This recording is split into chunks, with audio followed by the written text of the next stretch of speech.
नमस्कार प्यारे साथियों, आपका स्वागत है हमारे यूट्यूब चैनल में। और इस वीडियो में हम बात करेंगे कि आपकी जो बीएड की काउंसलिंग सेशन 2023-25 के लिए आपकी स्टार्ट होने वाली है, उसमें आपको जो आपकी काउंसलिंग है किस प्रकार से करनी है। तो यहाँ पे मैं फर्स्ट राउंड की काउंसलिंग के माध्यम से आपको बता दूंगा और सभी राउंड की काउंसलिंग सेम इसी प्रकार से होगी, फर्स्ट, सेकेंड एंड थर्ड। तो 3 राउंड में आपकी जो काउंसलिंग है वो होने जा रही है। तो इसके लिए जितनी भी महत्वपूर्ण जानकारी है वो मैं आपको डिटेल में बताऊंगा। तो ये वीडियो लंबा होगा, इसको देखते रहिएगा। अगर आप नहीं देखेंगे, काउंसलिंग करने चले जाएंगे और गलत सलत भर देंगे जाके वहाँ पे, तो फिर आपको बहुत ज़्यादा दिक्कत होगी। तो उससे पहले अच्छा ये है कि आप इसकी पूरी जानकारी लेकर ही उस चीज़ को करें। तो चलिए चलते हैं, वीडियो को स्टार्ट करेंगे। उससे पहले मैं आपसे रिक्वेस्ट करना चाहूँगा, आप अगर चैनल पर नए हो तो चैनल को जरूर से सब्सक्राइब कर लीजिएगा और बेल आइकन को प्रेस कर लीजिएगा। ओके, तो चलिए चलते हैं, वीडियो स्टार्ट करते हैं। तो देखिए साथियों, आप स्क्रीन पर देख सकते हो ये पूरा पीडीएफ है जिसे हमने ऑफिशियल वेबसाइट से आपका डाउनलोड किया हुआ है। ठीक है, इसे हमने ऑफिशियल वेबसाइट से आपका डाउनलोड किया हुआ है, जिसे आप देख सकते हो। और यहाँ पर सभी जो पॉइंट वाइज आपको यहाँ पे देखने के लिए मिलेगा कि आपकी जो काउंसलिंग है वो आपके उसके रिगार्डिंग आपके सभी दिशा निर्देश दिए गए हैं, गाइडेंस दी गई हैं आपकी, जिसके माध्यम से आपको ये कर सकते हैं। तो इसमें हर एक पॉइंट को समझना आपके लिए बहुत ही जरूरी है, तो आप अच्छे से इनको समझते रहिएगा। तो देखिए लिखा हुआ है, केवल वही अभ्यर्थी जिन्हें बीएड जेईई 2023-2025 की वरीयता सूची में रैंक आवंटित की गई है, यानी आपका जब स्कोर कार्ड आया है उसमें एक आपकी रैंक आई होगी, अगर जिन लोगों को करी गई है वही कैंडिडेट्स के बारे में बात की जा रही है, काउंसलिंग में प्रतिभाग करने के लिए पात्र होंगे। तो वही कैंडिडेट यहाँ पे काउंसलिंग में भाग ले सकते हैं और कोई भी अंतु पांतु लोग यहाँ पे भाग नहीं ले सकता। बीएड 2023-25 ऑनलाइन काउंसलिंग के लिए कार्यक्रम बाद में घोषित किया जाएगा। तो ये जो कार्यक्रम है वो आपका घोषित हो चुका है। तो विस्तृत काउंसलिंग कार्यक्रम बुंदेलखंड विश्वविद्यालय झांसी उत्तर प्रदेश, ये आपकी वेबसाइट आपको दिख रही है www.bujhansi.ac.in पर प्रदर्शित किया जाएगा। तो ये पूरा आपका आ चुका है, मैंने इसके लिए एक आपको वीडियो भी बना दिया, मैंने आपको सब कुछ समझा भी दिया है। ठीक है, तो आपने वो वीडियो जरूर देख लिया होगा, आशा करते हैं। तो यहाँ पे आप इसे इंग्लिश में भी पढ़ सकते हैं। Only those candidates who have allotted a rank in UP DElEd UP BEd JEE 2023-25 merit list are eligible to prepare of to participate in counseling. The schedule for a JEE B.Ed 2023 online counseling shall be declared later. तो ये आपका declare हो चुका है। Detailed counselling schedule would be displayed on the official website Bundelkhand university Jhansi UP. आप देख सकते हो यहाँ पे ये आपकी वेबसाइट लिखी हुई है, तो आप इसे हिंदी इंग्लिश दोनों में देख सकते हो। तो मैं आपको हिंदी में बताता चलूंगा, आप इंग्लिश में पढ़ सकते हो, पूरा इंग्लिश में भी लिखा हुआ है। ठीक है, अब यहाँ पे देखेंगे तो काउंसलिंग चक्र के बारे में बात करी गई है, यानी जो काउंसलिंग होगी वो कितने राउंड में आपकी जो काउंसलिंग है उसको लिया जाएगा। तो आप देख सकते हो यहाँ पे सभी चक्र लिखे हुए हैं यहाँ पे। तो यहाँ पे काउंसलिंग राउंड्स देख सकते हो आप। यहाँ पे जो पहला जो राउंड्स होंगे आपके मेनली यहाँ पे 3 राउंड होंगे, यानी फेज 1, फेज 2, फेज 3। तो 3 आपके राउंड यहाँ पे लिए जाएंगे काउंसलिंग के लिए। मैंने आपको पूरा डिटेल बताया है कि आपकी जो काउंसलिंग है कब से कब तक फर्स्ट राउंड वालों के लिए है, सेकंड राउंड वालों के लिए कब से कब तक काउंसलिंग है, और थर्ड राउंड वालों के लिए कब से कब तक काउंसलिंग को रखा गया है। पूरा वीडियो दिया है, तो आप उसको जरूर देखिए चैनल पर जाके। ठीक है, इसके बाद आपको यहाँ पे पूल काउंसलिंग का चक्र देखने के लिए मिलेगा, pool counselling for a second round 2। तो राउंड 2 में आपको जो देखेंगे तो यहाँ पे पूल काउंसलिंग देखने के लिए मिलेगी। इसके बाद आपको राउंड 3 में आपको डायरेक्ट एडमिशन देखने के लिए मिलेंगे, और राउंड 4 में आपको यहाँ पे देखने के लिए मिलेगा direct admission on minority seats round 4। तो माइनॉरिटी सीट्स पर आपको यहाँ पे एडमिशन की प्रोसेस देखने के लिए मिलेगी राउंड 4 में। ओके, तो ये आप देख सकते हो फेज आपके 3 है, उसके बाद राउंड आपके जो 4 है। आगे आप जाएंगे तो यहाँ पे देखिए बहुत ही इंपोर्टेंट चीजें आपको देखने के लिए मिलेंगी, जिनको जानना आपके लिए बहुत ही जरूरी है। ठीक है, तो यहाँ से इन चीजों को पढ़िए। देखिए लिखा हुआ है कि काउंसलिंग में भाग लेने के लिए आवश्यकताएं, तो क्या क्या रिक्वायरमेंट्स हैं आपके, क्या क्या आपको यहाँ पे चाहिए होगा। तो requirements for participation in counselling, तो काउंसलिंग में पार्टिसिपेशन करने के लिए आपको क्या क्या जरूरत होगी। तो नोट देखिए, काउंसलिंग के लिए पंजीकरण के लिए निम्नलिखित अभिलेखों की आवश्यकता होगी। कौन कौन से आपको डॉक्यूमेंट्स चाहिए होंगे, तो वो देख लीजिए यहाँ पे। The following documents would be required for registration for counselling. तो यहाँ पे देखेंगे शुल्क की वापसी यदि कोई हो, तो बैंक के खाते का विवरण दे। तो यहाँ पे आपके शुल्क की जो वापसी है, अगर आप चाह रहे हो तो आपको वहां पे जो बैंक का खाता है उसका आपको विवरण देना होगा। Bank account detail for a refund of fee if any. तो यहाँ पे आपकी रिफंड, आपकी जो फीस आएगी उसके लिए आपको यहाँ पे बैंक डिटेल देना है। यह खाता केवल अभ्यर्थियों या उनके माता पिता के नाम पर ही होना चाहिए। तो जो भी अभ्यर्थी यहाँ पे पार्टिसिपेट कर रहा है उसके नाम पर हो या उनके माता पिता के नाम पर ही अकाउंट होना चाहिए।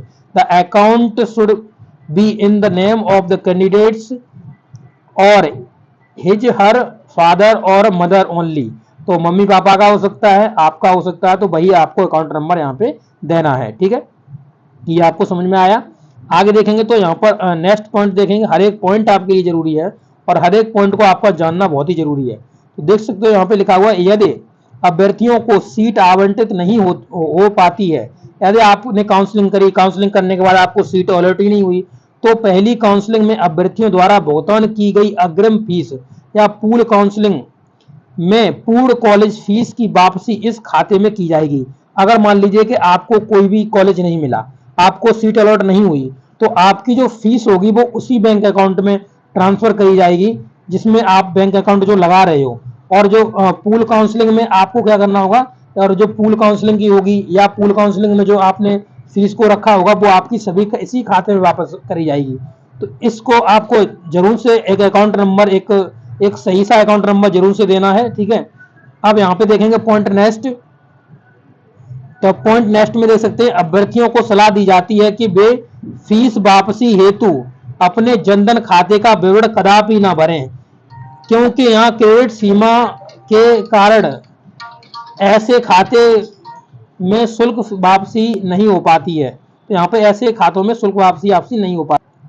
तो देखिए साथियों, आपको क्या करना है, आपको जनधन वाला जो अपना खाता है उसको नहीं देना, क्योंकि उसकी जो सीमा होती है, यानी उसकी जो लिमिट होती है वो कम होती है, इसलिए आपको वो खाता कदापि भी नहीं देना है। ठीक है, तो अपना जो आपने बैंक अकाउंट जो जनधन खाते के लिए खुलाया था उसको मत देना। ठीक है, ये पॉइंट आपको जरूर से याद रखना है। अब यहाँ पे देखेंगे तो नेक्स्ट पॉइंट है, आप अभ्यर्थियों को अपना निम्नांकित विवरण देना है। कौन कौन सा विवरण देना है, तो खाते का आपको खाता संख्या देनी है, आपको अकाउंट नंबर, फिर खातेदार का नाम, यानी अपना जो, अगर आपके नाम से खाता है तो अपना नाम दीजिए, अब पापा के नाम से खाता है तो पापा का नाम देना। यहाँ पे फिर आपको आईएफएससी कोड देना है। ठीक है, आईएफएससी कोड आपको देना है, जो आपके जो बैंक अकाउंट होता है उसकी जो पासबुक होती है उसी पे ये आईएफएससी कोड आपको देखने के लिए मिल जाएगा। ठीक है, इसके बाद आपको बैंक का नाम देना है। तो बैंक का नाम आपको देना है, उसमें जो भी आपकी बैंक है उसका नाम आपको भर देना है। इसके बाद आपको बैंक की शाखा बतानी है कि आपका जो अकाउंट है उसकी शाखा कहाँ पर है, कहाँ पर आपने खाता खुलाया है। ठीक है, तो ये तो आपका बैंक डिटेल से संबंधित हो गया। आप इसे पूरा देख सकते हो, यहाँ से यहाँ तक आपका जो बैंक डिटेल का ये पूरा विवरण दिया गया है, देख लीजिए इसको। तो ये आपका बैंक डिटेल का है और इसमें जनधन खाते का प्रयोग नहीं करना है, पहले ही बता दे रहा हूँ। फिर आप जनधन खाता देने चले जाओ और वहां पे फिर आपकी जो फीस है उसमें आपको दिक्कत होगी, आपकी लौट भी नहीं पाएगी, लग जाएगी फीस पूरी। ठीक है, तो इस चीज को याद रखिएगा।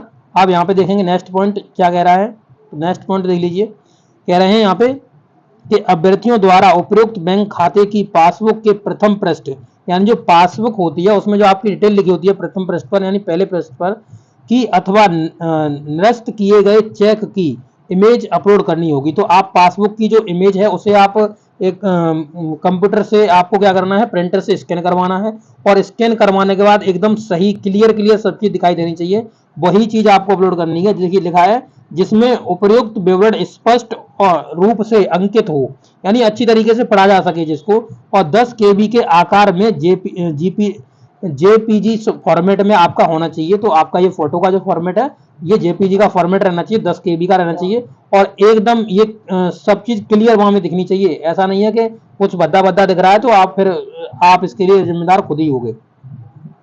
ठीक है, ये चीज आपको याद रखनी है। इसके बाद आप देखेंगे नेक्स्ट पॉइंट, बहुत ही इंपोर्टेंट पॉइंट्स हैं, आपको जानना बहुत जरूरी है। ठीक है, आप नेक्स्ट पॉइंट देखिए। नेक्स्ट पॉइंट में क्या कहा हुआ है, लिखा है, हर परीक्षा 2023 में बैठने वाले अभ्यर्थियों के लिए क्या कहा जा रहा है कि जो अभ्यर्थी 2023 में पात्रता परीक्षा में सम्मिलित हुए उन्हें काउंसलिंग पंजीकरण के समय अपनी पात्रता परीक्षा में अंक तालिका की स्कैन कॉपी अपलोड करनी अनिवार्य होगी। तो जो भी आपने जो आपका स्कोर कार्ड आया है उसका आपको पूरा प्रिंट निकालना है। प्रिंट निकाल के ये आपकी अपलोड करी जाएगी। ठीक है, तो ये चीज आप याद रखिएगा। देखिए नेक्स्ट पॉइंट जो आप देख सकते हैं यहाँ पे, ये आपका नेक्स्ट है, इसको भी आप जान लीजिए। लिखा हुआ है कोई भी प्रोविजनल इंटरनेट मार्कशीट तब तक स्वीकार नहीं की जाएगी जब तक कि वह संबंधित कॉलेज के प्रधानाचार्य या विश्वविद्यालय के रजिस्टर्ड परीक्षक नियंत्रक अधिकृत पद धारक द्वारा सत्यापित न हो। अगर आप कॉलेज में जैसे मान लीजिए आपका इंटरनेट का मार्कशीट आ चुका है और इंटरनेट के मार्कशीट पर आप कॉलेज वाले जो प्रिंसिपल है उनकी मोहर मरवा के उनके साइन मरवा लीजिए, उसके बाद ही आपको ये रखनी है। यानी यही आपकी तब ये मान्य करी जाएगी, अन्यथा ये मान्य नहीं करी जाएगी। आप देख सकते हो यहाँ पे सीधा सीधा मना किया हुआ है। तो कोई ऐसी इंटरनेट की मार्कशीट ले जाके आप ना लगा दे, तो ये नहीं आपको करना है। आपको एकदम साइन करवा लेने। अगर आपकी इंटरनेट की मार्कशीट आई हुई है तो आप उसको साइन करवा लीजिए, मोहर लगवा लीजिए प्रिंसिपल की, उसको प्रमाणित करवा लीजिए, तभी आपकी ये स्वीकार की जाएगी। आप देख सकते हो। ठीक है, तो ये बहुत ही इंपॉर्टेंट पॉइंट्स थे ऊपर वाले। अब यहाँ से आपकी जो राउंड 1 की काउंसलिंग है उसके लिए जो इंस्ट्रक्शंस हैं वो आपके स्टार्ट हो रहे हैं। आप देख सकते हो यहाँ से। ठीक है, तो इनको देख लीजिए। यहाँ पे पहला आप देख सकते हो जो चरण इसमें लिखा हुआ रजिस्ट्रेशन का आपका चरण होगा। तो पहली काउंसलिंग में जो राउंड 1 है, फर्स्ट काउंसलिंग राउंड फर्स्ट, इसमें आप चरण फर्स्ट देख सकते हो, आपको पंजीकरण करना है। अब पंजीकरण के रिगार्डिंग आपको सभी इंस्ट्रक्शंस नीचे दिए जाएंगे। ठीक है, तो इनको आपको जानना बहुत ही जरूरी है। आप इनको देख सकते हो यहाँ पे। ठीक है, तो देखिए यहाँ पे लिखा हुआ है स्टेट रैंक के आधार पर, जो आपको स्टेट रैंक दी गई है यानी जो आपके स्कोर कार्ड में आई है, उसके आधार पर काउंसलिंग को विभिन्न चरणों में विभाजित किया जाएगा। केवल घोषित स्टेट रैंक यानी जो आपको स्टेट रैंक मिली है के भीतर आने वाले अभ्यर्थी ही उस चरण में प्रतिभाग कर सकेंगे। विस्तृत चरणवार कार्यक्रम काउंसलिंग के पहले घोषित किया जाएगा। ये पूरा घोषित हो चुका है। तो जो फर्स्ट राउंड में आपके चलेंगे वो चलेंगे 1 रैंक से लेकर के आपके 75,000 रैंक तक। ठीक है, तो 75,000 के अंतर्गत जितने भी रैंक वाले कैंडिडेट्स रहेंगे 1 से लेकर 75,000 तक, वो आपकी यहाँ पे फर्स्ट राउंड में काउंसलिंग कर पाएंगे। इसके रिगार्डिंग जो भी आपका पूरा शेड्यूल आया हुआ था उसके लिए मैंने एक अलग से वीडियो आपको अपलोड किया है, तो उसको आप जरूर से देख लीजिएगा। ठीक है, आगे बढ़ जाएंगे तो नेक्स्ट पॉइंट देखेंगे। इसमें जो नेक्स्ट पॉइंट लिखा हुआ है इसमें देखिए, ये नेक्स्ट पॉइंट में क्या कह रहे हैं, तो कह रहे हैं कि अभ्यर्थियों को अपने लॉगिन विवरण का प्रयोग करते हुए लॉगिन करना होगा। जो आपका रजिस्ट्रेशन नंबर मिला है, जो आपने पासवर्ड बनाया था उसको। ठीक है, यदि आप पासवर्ड भूल गए हैं तो वेबसाइट पर दिए गए लिंक के माध्यम से आप पुनः इसको प्राप्त कर सकते हैं। तो वहां पे जो फॉरगेट पासवर्ड के लिए आता है, तो आप उस पर क्लिक करेंगे तो वहां पे जाकर के आपको कुछ डिटेल मांगेगा, आप डिटेल भरेंगे तो आपका जो पासवर्ड होगा वो आपके रजिस्टर्ड मोबाइल नंबर या ईमेल आईडी पर सेंड कर देगा। ठीक है, तो आप वहां से जाकर के फिर से अपना पासवर्ड प्राप्त कर सकते हैं। उसके लिए आपको कोई भी प्रॉब्लम नहीं होगी।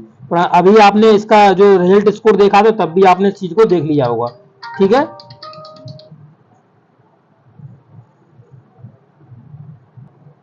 ठीक है, तो आप इस पॉइंट को समझ गए। अब देखेंगे नेक्स्ट पॉइंट। नेक्स्ट पॉइंट में आप देख सकते हो यहाँ पे लिखा हुआ है एक काउंसलिंग शुल्क और अग्रिम कॉलेज शुल्क भुगतान करना। तो आप यहाँ पे देख सकते हो काउंसलिंग फी, आपकी जो काउंसलिंग फीस होगी जो कि आपकी होगी कितनी, 5,750 रुपया। ठीक है, ये काउंसलिंग फीस होगी जो आपकी पहले कटेगी रजिस्ट्रेशन करते टाइम पे। और उसके बाद आपकी जो कॉलेज की फीस होगी वो आपकी 46,250 के लगभग शायद आपकी फीस होती है। तो वो अभी एग्जैक्ट यहाँ पे पता चल जाएगा। तो अभी देखेंगे नीचे जाकर के, तो आपको और भी पॉइंट्स देखने के लिए यहाँ पे मिलेंगे।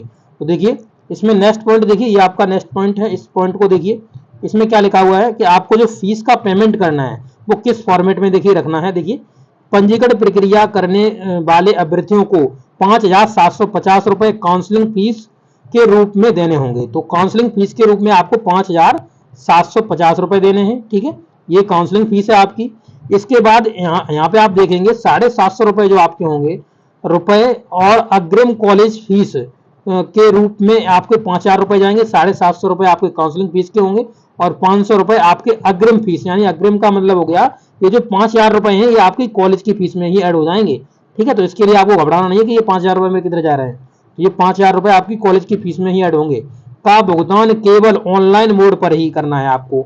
जैसे आप नेट बैंकिंग से कर सकते हो, डेबिट कार्ड से कर सकते हो, क्रेडिट कार्ड से कर सकते हो, के माध्यम से आप इनका क्या कर सकते हो, इनका भुगतान कर सकते हो। ओके, तो ये पॉइंट बहुत जरूरी है आपके लिए। ये आपका जब ये जो फीस जाएगी वो आपकी 750 रुपए काउंसलिंग फीस जाएगी और 5000 रुपए फीस आपकी जो कॉलेज में जब आप एडमिशन ले लोगे तो वहां पे ये ऐड हो जाएगी आपकी, ठीक है। तो ये चीज समझ में आ गई आपके। अब आगे बढ़ जाएंगे, नेक्स्ट पॉइंट देखिएगा। तो इसमें नेक्स्ट पॉइंट में देखिएगा क्या लिखा हुआ है। देखिए अभ्यर्थियों यदि अभ्यर्थियों को सीट आवंटित नहीं होती है, आपने देखिए चॉइस फिलिंग करी और आपका अलॉटमेंट रिजल्ट में आपको सीट नहीं मिली, यानी वो कॉलेज आपको नहीं मिला जो आपने फिलअप किया था, तो कॉलेज की अग्रिम फीस यानी 5000 रुपए जो कॉलेज की फीस है, 5000 रुपए फीस थी, उनके द्वारा विवरण में दिए गए खाते में वापस कर दी जाएगी। तो आपने जो बैंक अकाउंट दिया है, जैसे आपने मम्मी पापा का दिया है या अपना खुद का दिया है, तो उसमें जो 5000 रुपए फीस है वो आपकी वापस लौट आएगी। यहाँ पर जो 750 रुपए फीस है वो आपकी लौट कर नहीं आती है, ये नॉन रिफंडेबल होती है, यानी जो आपकी ये फीस काट ली जाती है, ये आपकी फीस लौट कर नहीं आती है। तो ये चीज आप याद रखिएगा, ठीक है। नेक्स्ट पॉइंट में इस चीज के बारे में जरूर से बताया जाएगा आपको। देख सकते हैं नेक्स्ट पॉइंट, देखिए यहाँ पे लिखा हुआ है, देखिए यदि अभ्यर्थियों को सीट आवंटित होती है, अगर आपको सीट मिल गई, यद्यपि वह इसकी पुष्टि नहीं करता तथा उस कॉलेज में प्रवेश नहीं लेता और आप उस कॉलेज में प्रवेश नहीं ले रहे हो, तो कॉलेज को अग्रिम फीस 5000 रुपए वापस नहीं की जाएगी। तो आपकी जो फीस होगी उसको वापस नहीं करेगा, यहाँ पे कॉलेज को ये फीस आपकी नहीं दी जाएगी। ये चीज याद रख लीजिएगा। अगर आपने ऐसा करा कि यहाँ पे आपने इस काउंसलिंग के माध्यम से आपने एडमिशन नहीं लिया, आपने स्कूल में जाकर के आपने बात कर ली और उस तरीके से डायरेक्ट एडमिशन जैसे प्रोसेस होती है उससे आपने ले लिया, और यहाँ पर आपने ये जो 5000 रुपए आपने दिए जो रजिस्ट्रेशन करा था, तो आपके जो 5000 रुपए फीस है ये कॉलेज वाले को नहीं मिलती है। तो कॉलेज वालों को ये फीस नहीं दी जाती है। अगर ऑनलाइन के माध्यम से जाती है तो ये फीस कॉलेज वालों को मिलती है, वैसे नहीं मिलती है, ठीक है। तो इस चीज को याद रखिएगा। तो पहले ही इस चीज को क्लियर कर लीजिएगा कि आपको किस तरीके से एडमिशन लेना है, ठीक है। काउंसलिंग के माध्यम से लेना है कि गैर काउंसलिंग के माध्यम से लेना है, ये आपको पहले ही इस चीज को क्लियर कर लेना होता है। यदि अभ्यर्थियों को सीट आवंटित हो जाती है और वह इसकी पुष्टि करता है, आपने सीट आवंटित हो गई और आपने इसकी पुष्टि कर दी, तो यह राशि कॉलेज शुल्क में समायोजित हो जाती है। तो आपका क्या होगा, अगर आपने इस चीज को कॉलेज फिलअप कर दिया तो कॉलेज वाले आपको कॉलेज अलर्ट हो गया, तो ये जो फीस है ना, ये फीस आपकी कॉलेज वाले के पास पहुंच जाएगी, ठीक है। ये आपकी जो फीस 5000 रुपए है वो कॉलेज वाले के पास आपकी फीस पहुंच जाएगी, ठीक है। ये चीज याद रख लीजिएगा। अब देखते हैं, यदि अग्रिम शुल्क आवंटित महाविद्यालय शुल्क से अधिक है, अगर आपने जो आगे का जो आप दे रहे हैं शुल्क दे रहे हैं वो आपके कॉलेज शुल्क से अधिक है, तो अतिरिक्त राशि महाविद्यालय से वापस की जाएगी। तो आपकी अगर राशि एक्स्ट्रा हो जाएगी तो वहां से वापस कर ली जाएगी। आप देख सकते हो इसको, यहाँ पे जो काउंसलिंग की 750 रुपए फीस होती है वो नॉन रिफंडेबल होती है, यानी ये फीस आपकी लौट के नहीं आती है, ठीक है। तो इस चीज को याद रख लीजिए, ये आपकी जो फीस होती है 750 रुपए, ये आपको लौट के नहीं मिलेगी। नेक्स्ट देखेंगे, अब चरण नंबर 2 आ जाएगा जिसमें आपको फिलिंग करनी है, यानी चॉइस फिलिंग करनी है इसमें। तो आप देख सकते हो यहाँ पे नंबर 2 चरण में लिखा हुआ है विकल्प भरना, यानी चॉइस फिलिंग करना। केवल पंजीकृत अभ्यर्थी ही विकल्प भर सकेंगे, यानी आपने पंजीकरण किया है, आपने फीस काटी हुई है, तभी आपको यहाँ चॉइस फिलिंग के ऑप्शंस मिलेंगे जिसमें आप चॉइस फिलिंग कर पाओगे, ठीक है। तो ये चीज आप देख सकते हो, यहाँ पे आपको चॉइस फिलिंग का मौका तभी मिलेगा जब आप यहाँ पे रजिस्ट्रेशन करोगे। नेक्स्ट में आगे देखेंगे तो यहाँ पे देख सकते हो नेक्स्ट पॉइंट में लिखा हुआ है चॉइस फिलिंग से पहले अभ्यर्थियों को निम्नलिखित विवरण को सत्यापन करना होगा। कौन कौन सा विवरण आपको सत्यापन करना होगा, तो आप यहाँ पे देख सकते हो, ये कुछ विवरण आपसे सत्यापन करने के लिए कहेगा। जिसे आप देख सकते हो ये आपका पूरा विवरण दिया जा रहा है, इसको आपको सत्यापन करना होगा। देखिए लिखा हुआ है संस्कृत बीएड विद्यालयों में प्रवेश हेतु, अगर आप किसी संस्कृत बीएड विद्यालय में महाविद्यालय में आप एडमिशन लेना चाह रहे हो हेतु, यदि अभ्यर्थियों के पास स्नातक में 3 वर्ष तक संस्कृत हो तो अभ्यर्थी वहां पर हाँ का चयन करेगा।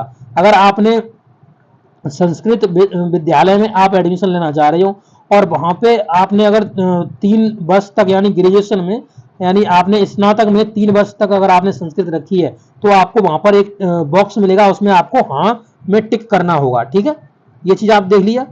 अब देखेंगे नेक्स्ट पॉइंट में चले जाएंगे और देखिए ये आपका जो नेक्स्ट पॉइंट है इसको देखिए।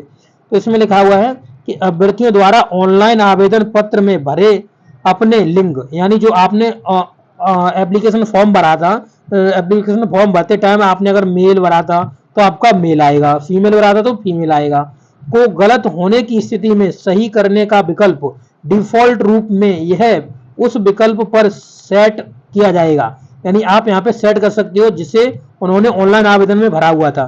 तो ऑनलाइन आवेदन में जो आपने भर रखा था ना, जैसे कि मैं मेल हूँ, मैं फीमेल हूँ, तो वहां पे आपको डिफॉल्ट ही मिलेगा, आप यहाँ पे चेंज नहीं कर सकते इसको। डिफॉल्ट का मतलब होता है उसे आप चेंज नहीं कर सकते हो, वहां पे सीधा भरा मिलेगा आपको, सही टिक टिक इधर उधर करने के लिए भी नहीं देगा वो, ठीक है। तो आपको ये डिफॉल्ट तरीके से वहां पे देखने के लिए मिलेगा। नेक्स्ट देखेंगे तो लिखा हुआ काउंसलिंग के लिए पंजीकरण अभ्यर्थियों को अपनी पसंद के अनुसार ही विकल्प भरने होंगे। तो आप अपनी इच्छा के अनुसार ही यहाँ पे विकल्प भरें, जो भी आप चाहते हो, जिस भी स्कूल में आप एडमिशन लेना चाह रहे हो उस हिसाब से ही आपको यहाँ पे काउंसलिंग करनी है, ठीक है।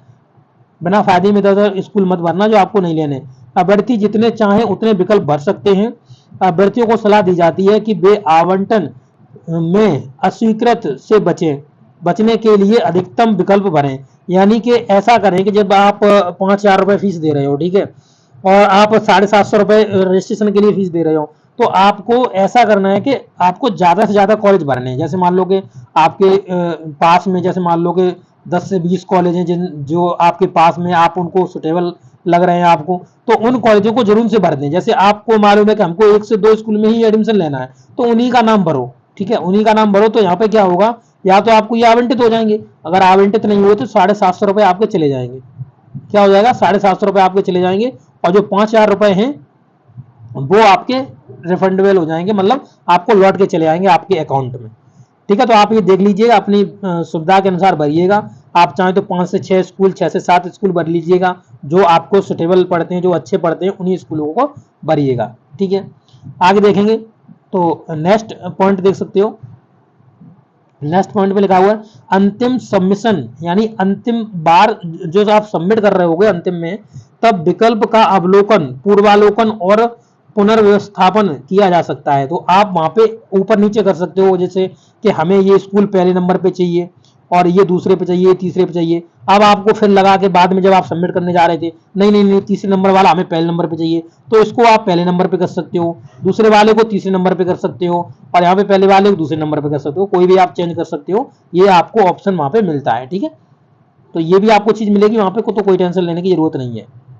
नेक्स्ट पॉइंट देख लिए तो लिखा हुआ है विकल्प कई सत्रों से भरे जा रहे हैं। विकल्प कई सत्रों में भरे जा सकते हैं, तो कई सत्रों में आप विकल्प भर सकते हो। लॉग आउट करने से पहले इन विकल्पों को सेव करते रहना चाहिए। आप जो भर रहे हो कॉलेज, उनमें आपको क्या करना चाहिए, जब आपने उसमें क्लिक करा तो उसको सेव करते जाइए साथ ही साथ, ताकि आप जैसे मान लो को आप लॉग आउट कर गए और आपने किसी को सेव नहीं करा, तो वो वहां से डाटा हट जाएगा आपका।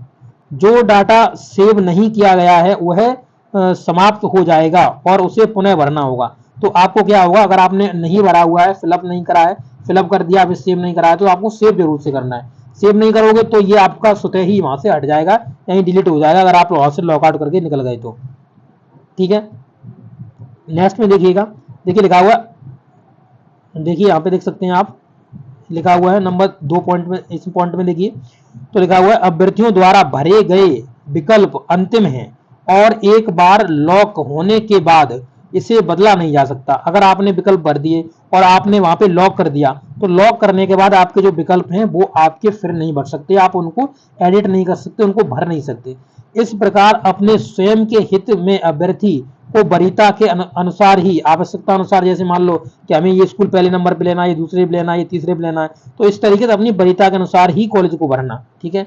भरें, अधिक से अधिक संख्या में कॉलेजों का विकल्प यहाँ पे कर लें आप। तो अधिक से अधिक संख्या में इसलिए बोल रहा है ताकि आपको एक कॉलेज कोई ना कोई मिल ही जाए, इसलिए कह रहा है, ठीक है। तो आपको वैसे भी कॉलेज मिल जाएगा, 4 से 5 कॉलेज भर दोगे फिर भी आपको कॉलेज मिल जाएगा, इतना कहीं इसमें भीड़ नहीं हो रही है, ठीक है। तो उसके लिए आप टेंशन मत लीजिए, और नहीं भी मिलेगा ना तो आपके 750 रुपए जाएंगे, बस आपके 5,000 रुपए आपको वापस आ जाएंगे, फिर आपको टेंशन लेने की जरूरत नहीं है, ठीक है। ये पॉइंट था आपके लिए। आप देख सकते हैं नेक्स्ट पॉइंट में, तो यहाँ पे देखिए यदि कोई अभ्यर्थी ने विकल्प जमा कर दिया लेकिन विकल्प भरने की अंतिम तिथि समाप्त हो गई, यानी कि इनके कहने का मतलब ये है, जैसे कि मान लो कि आपने विकल्प भर दिए, आपने कॉलेज की डिटेल भर दी कि हमें ये 1 नंबर पे ये चाहिए, दूसरे नंबर पे ये चाहिए, तीसरे पे ये चाहिए, और आपने यहाँ पे लॉक करना आप भूल गए, और क्या हुआ कि विकल्प भरने की डेट, जैसे मान लो कि आपके जो विकल्प भरने की डेट थी वो 15 से लेकर के आपकी मान लो कि 21 तारीख तक थी, फर्स्ट राउंड की शायद 15 से 21 ही है, तो यहाँ पर इसमें क्या हुआ कि 21 तारीख तक आपने इनको लॉक ही नहीं कर पाया, तो लॉक नहीं कर पाया तो ये स्वतः ही लॉक हो जाएंगे, अपने सेल्फ लॉक हो जाएंगे, आपको लॉक करने की जरूरत ही नहीं है। ठीक है, अगर आप भूल जाते हो तो फिर भी ये लॉक हो जाएंगे अपने आप ही। ठीक है, तो ये चीज कह रहा है। इसके बाद आप देखेंगे नंबर 3 चरण आपका क्या होगा, तो वो होगा आपका कॉलेज का चरण। ठीक है, ये आपका क्या होगा, तो ये आपका कॉलेज का चरण होगा। इसमें आप देख सकते हो यहाँ पे लिखा हुआ है कॉलेज अलॉटमेंट, यहाँ पे आपका रिजल्ट आ जाएगा। कॉलेज आवंटन नियमानुसार अभ्यर्थियों के राज्य रैंक के साथ साथ काउंसलिंग के दौरान वरीयता क्रम में उनके द्वारा चुने गए कॉलेजों के आधार पर किया जाएगा। यानी जो आपने पहले चूज करा, यानी पहले कोई कॉलेज चूज करा आपने, तो अगर उसमें सीट्स फिलअप नहीं हुई, आपको फिलअप नहीं हो गई, जैसे मान लो उसमें किसी कॉलेज में 100 सीट्स हैं, तो 100 सीट अगर उसमें नहीं भरी हुई तो आपको वहां पे सीट मिल जाएगी, आपको वहां पे कॉलेज वही अलॉट कर दिया जाएगा। अगर मान लो आपने दूसरा करा है तो दूसरे में मान लो कि यहाँ पे आपकी 50 सीट हैं और 50 सीट ये भी फिलअप हो गई और ये 100 भी फिलअप हो गई, तो आपको तीसरा कॉलेज में आपको देखेगा। अब तीसरे कॉलेज में भी आपको कोई सीट नहीं मिली तो इस तरीके से देखेगा, और जितने कॉलेज भरे और किसी में आपको सीट नहीं मिली तो आपका फिर यहाँ पे कॉलेज अलॉट नहीं होगा।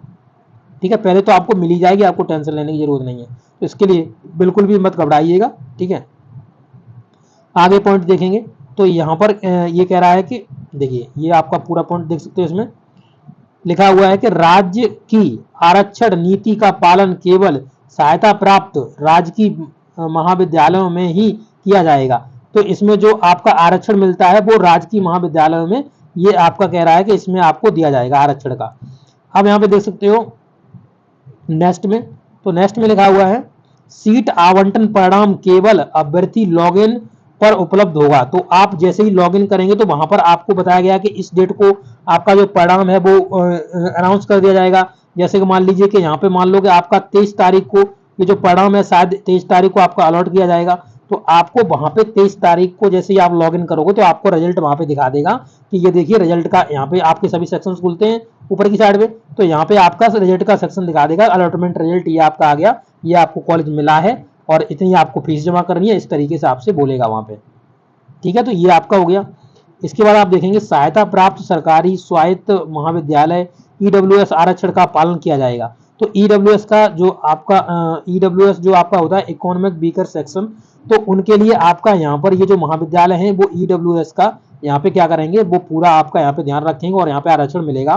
सहायता प्राप्त कॉलेजों में मिलेगा, सरकारी में मिलेगा, और जो स्वित्त पोषित होते हैं उनमें भी आपको ईडब्ल्यूएस सर्टिफिकेट का यहाँ पे लाभ मिलेगा। ठीक है, तो आप देख सकते हो ये पूरा आपको यहाँ पे दिया जाएगा। नंबर 4 चरण में क्या होगा, तो देखिए चौथा देख लीजिए, इसमें चौथे में क्या कह रहा है, तो इसमें आप देख सकते हो कि अंतिम आवंटन पुष्टि पत्र डाउनलोड किया जाना। तो आप यहाँ पे जो आपको आवेदन जो पूरा आपको वो मिलेगा, आपको पूरा डाउनलोड के लिए मिलेगा जब आप पूरी पीसी कार्ड डालोगे, उसके बाद यहाँ पे मिलेगा।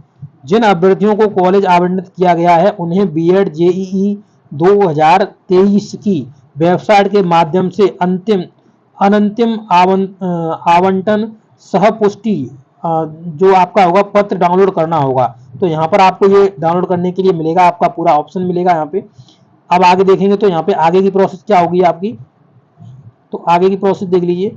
आगे की प्रोसेस में आप देख सकते हैं यदि कॉलेज शुल्क अग्रिम कॉलेज शुल्क से अधिक है, अगर आप देख सकते हैं जो कॉलेज शुल्क है वो आगे जो अग्रिम कॉलेज है उससे आपका अगर आगे हो जाता है तो अभ्यर्थियों को अनंतिम आवंटन सह पुष्टि डाउनलोड करने के पहले ही कॉलेज आवंटन के 3 दिनों के भीतर ही शेष धनराशि को आपको यहाँ पे भुगतान करना होगा। तो आपकी जो शेष धनराशि होती है वो होती है आपकी शायद 46,250 शायद होती है। तो ये आपको यहाँ पे फीस आपको आवंटित करनी होगी, आपको यहाँ पे पेमेंट करना होगा इस चीज का, मतलब ये फीस आपको देनी होगी। अब यहाँ पे आगे देखेंगे तो यदि कॉलेज शुल्क अग्रिम कॉलेज शुल्क से कम है, अगर आपका कम है वे अनंतिम आवंटन सह पुष्टि पत्र डाउनलोड कर सकते हैं। और यहाँ पे देख सकते हैं कि अतिरिक्त शुल्क की राशि आवंटन कॉलेज द्वारा अभ्यर्थियों को वापस कर दी जाएगी। अगर मान लो वहां पे अतिरिक्त शुल्क जो होगा वो आपको यहाँ पे वापस कर दिया जाएगा, जो आपकी अतिरिक्त फीस के संबंध में होगा। आगे देखेंगे तो यहाँ पे नेक्स्ट पॉइंट है अनुसूचित जनजाति ईडब्ल्यूएस को कॉलेज शुल्क से अधिक होने पर शेष धनराशि का भुगतान करना होगा। अगर आपका कॉलेज शुल्क देख सकते हो कॉलेज शुल्क से अधिक होने पर इसको क्या कराएगा, शेष राशि होगी उसको आपको वहां पे देना होगा। आगे देखेंगे चरण नंबर 5 क्या कह रहा है, तो इसी चरण में इसी फॉर्मेट में ये सभी चरण आपके चलेंगे। तो इसमें आपको आगे के जो first second and third round हो गए वो आप इसी प्रकार से करेंगे। तो उसके लिए कोई भी वीडियो नहीं बनाऊंगा मैं। आवंटित कॉलेज में रिपोर्ट किया जाना, तो आपको उस कॉलेज में रिपोर्ट करना होगा, उस कॉलेज में जाना होगा। अभ्यर्थियों को आवंटन की तारीख से 3 दिन भीतर ही आपको वहां पे ये डेट दी जाएगी कि इस डेट तक आपको एडमिशन लेना है। दस्तावेजों, मूल दस्तावेजों जो आपके ओरिजिनल सर्टिफिकेट्स हैं उनको लेके जाना है। अंतिम आवंटन से पुष्टि के साथ आवंटित कॉलेज में रिपोर्ट करना होगा, वहां पे आपको कॉलेज में जाना होगा। आवंटित महाविद्यालय में प्रधानाचार्य के सभी मूल दस्तावेज, यानी जो प्रधानाचार्य हैं वो आपके सभी मूल दस्तावेज जो ओरिजिनल मार्कशीट है उनका भौतिक सत्यापन करेंगे, यानी वो अपनी आंखों से अपने सामने देखेंगे कि आपको पास ये ओरिजिनल सर्टिफिकेट है या नहीं है। यदि अभ्यर्थी दस्तावेज कॉलेज प्राधिकरण द्वारा मान्य नहीं किए जाते हैं, मान्य नहीं पाए जाते हैं, अगर आपके सही नहीं पाए जाते हैं तो उनका वेतन निरस्त कर दिया जाएगा। तो आपको कॉलेज वहां से रिजेक्ट कर देगा, फिर आपका कॉलेज एडमिशन नहीं लेगा। ठीक है, अगर आपके ये डॉक्यूमेंट्स सही नहीं पाए जाते हैं। आगे देखेंगे तो लिखा हुआ रिपोर्टिंग के लिए आवश्यक दस्तावेज। अब ये आपको आवश्यक दस्तावेज हैं जो आपको कॉलेज में ये देने हैं, तो इनको जानना बहुत जरूरी है आपके लिए। ठीक है, तो ये है आपके जो आपको आवश्यक दस्तावेज चाहिए वो आपके ये है, आप देख सकते हो यहाँ पे पूरा डिटेल यहाँ पे दिया जा रहा है। तो देखिए, अभ्यर्थियों को अपने निम्नलिखित दस्तावेजों की मूल प्रति ले जाना आवश्यक होगा, यानी आपको ओरिजिनल सर्टिफिकेट्स ले जाने आवश्यक होते हैं। Candidates would need to carry the original self attached copy for the following documents. तो ये जो डॉक्यूमेंट्स आपको दिए जा रहे हैं ये आपको सभी ले जाने हैं। आप यहाँ पे देख सकते हो सभी की डिटेल दी जा रही है, आप इनको पूरा यहाँ पे क्रॉस वेरीफाई भी कर सकते हो, यहाँ पे देख सकते हो सब चीज। तो देखिए लिखा हुआ बुंदेलखंड विश्वविद्यालय वेबसाइट से अंतिम आवंटन पुष्टिकरण पत्र को प्रिंट आउट कर लेंगे। वहां पे जो अलॉटमेंट आपका आ जाएगा पूरा, जब आप पीसी कार्ड डालोगे उसके बाद print of the provisional allotment cum confirmation letter Bundelkhand university Jhansi website से आपको ये डाउनलोड करना होगा। डाउनलोड करने के बाद आपको यहाँ पे अपने डॉक्यूमेंट्स लगा के ले जाने हैं। देखिए बीएड जेई 2023 में आवेदन, देखिए यहाँ पे देखते हैं आवेदन पत्र जो आपने फॉर्म भरा था वो आपको ले जाना है। प्रवेश पत्र जिससे आप परीक्षा देकर आए थे, प्रवेश पत्र से वो आपको ले जाना है। आपको स्कोर कार्ड की कॉपी ले जानी है, जो आपका रिजल्ट आया था उसकी आपको एक कॉपी लेके जानी है। यहाँ पे देख सकते हो जन्म तिथि प्रमाण पत्र, यानी 10वीं का आपको प्रमाण पत्र ले जाना है। Proof of a date birth class 10 certificates आपको ले जाना है। अर्हता परीक्षा तथा सभी अंक पत्र आपको ले जाने हैं, जैसे कि आपको इंटर का ले जाना है, आपको बीएससी यानी ग्रेजुएशन का ले जाना है, जो आपने बीएससी करा बीएससी, बीए करा है तो बीए ले जाना है। आपको जो भी आपका ग्रेजुएशन में आता है उसके अनुसार आपको ले जाना है। निर्धारित प्रारूप में मूल रूप से श्रेणी, उपश्रेणी और वेटेज का प्रमाण पत्र भी ले जाना है, जैसे आपका ईडब्ल्यूएस से हो, आप ओबी से हो, आप SC ST से हो, तो ये भी आपको सर्टिफिकेट्स वहां पे ले जाने हैं। ठीक है, आगे देखेंगे तो आपके ये सर्टिफिकेट आगे नेक्स्ट सर्टिफिकेट्स हैं, आप इनको देख सकते हो। यहाँ पे देखिए लिखा है सरकार द्वारा जारी मूल पहचान पत्र, यानी मूल पहचान पत्र में आप आधार कार्ड ले जा सकते हो, वोटर ID ले जा सकते हो, ड्राइविंग लाइसेंस ले जा सकते हो, पैन कार्ड ले जा सकते हो। तो ये चीजें आपकी मांगी जाएंगी, तो ये भी आपको साथ में ले जाना है। अभ्यर्थियों के पासपोर्ट साइज 2 फोटो ले जाने हैं, तो आपको आपको फोटो ले जाने हैं, उसमें आपके जो कॉलेज वाले यहाँ पे डिमांड करेंगे वो आपको ले जाने हैं। सभी शुल्क प्रतियां भी आपको ले जानी है, जैसे कि आपको रजिस्ट्रेशन की आपने जो आपकी जो रजिस्ट्रेशन की जो फीस काटी थी आपने 5,750, ये आपको ले जानी है। आपने 46,250 आपने फिर से काटा था तो वो आपको फीस ले जानी है। तो ये सभी फीस की जो आपकी रसीद आई हुई है उनको सबको आपको ले जाना है। ठीक है, इसके बाद आप देखेंगे इनकी सभी ऑल कॉपीज रिसिप्ट आपको ले जानी है, आपको लिखा हुआ है। अब यहाँ पे देखा पूल काउंसलिंग चक्र 2, तो ये आपका जो चक्र 2 है इसको मैं नेक्स्ट वीडियो में बताऊंगा। तो इस वीडियो बहुत ही लंबा वीडियो हो गया है मेरे हिसाब से, तो ये वीडियो पर है आपके लिए बहुत इंपॉर्टेंट, लंबा बेशक है पर आपके लिए बहुत इंपॉर्टेंट है, तो आप इसको पूरा देख लीजिए। ठीक है, तो ये आपके डॉक्यूमेंट्स हैं और ये सब कुछ मैंने आपको बता दिया। Okay, thank you. ये वीडियो आपको कैसा लगा, अच्छा लगा तो अपने दोस्तों के साथ जरूर शेयर करिएगा और चैनल से जुड़ जाइए और हर एक वीडियो यहीं पे आपको मिलेगी। Okay, thank you.